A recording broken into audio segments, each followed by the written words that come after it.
Le favori est agacé. Invité ce dimanche du grand rendez-vous européen, CNews, Les Échos, le candidat à la présidence des Républicains Laurent Wauquiez s'en est pris à la majorité présidentielle de La République En Marche. Interrogé sur le remaniement, marqué par l'entrée au gouvernement du député socialiste Olivier Dussopt, et sur l'adhésion à LREM des exclus de LR Gérald Darmanin, Sébastien Lecornu et Thierry Solère, Laurent Wauquiez a dénoncé l'assemblage de tous les opportunistes venus cuire leur petite soupe. La suite après cette publicité. J'ai tendance à penser que ça ressemble de plus en plus à un ramassis d'opportunistes, assez éloigné de ce qu'est ma conception de la politique. Il vaut mieux avoir les adducteurs souples, a-t-il ironisé, en faisant observer qu'Olivier Dussopt avait un temps été proche de Benoît Hamon à l'aile gauche du PS, et que Gérald Darmanin était membre de la droite populaire, soit la droite des Républicains.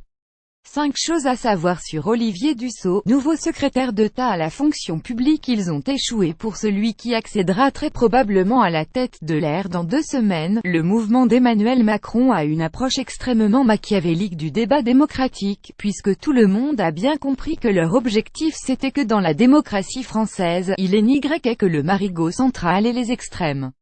Sur le chemin de la trahison, il est n'y que le fleuve de la honte à traverser, a-t-il également lancé, citant Mitterrand, à l'adresse de Gérald Darmanin, Sébastien Lecornu et Thierry Solère. Son analyse: au fond ils partent à En Marche parce qu'ils ont échoué, que plus personne ne veut d'eux, et qu'ils n'ont pas réussi à torpiller la droite.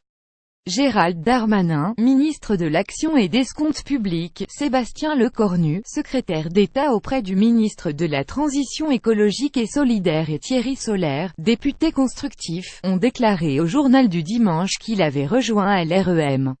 Ils appartenaient tous les 3 aux Républicains avant leur exclusion fin octobre. Darmanin, Lecornu et Solère ont rejoint En Marche. Gérald Darmanin a par ailleurs profité de son annonce au JDD pour s'en prendre à Laurent Wauquiez, qui n'est pas Jésus-chéri. Le moment qui m'a fait basculer, c'est quand Laurent Wauquiez a évoqué le grand remplacement culturel.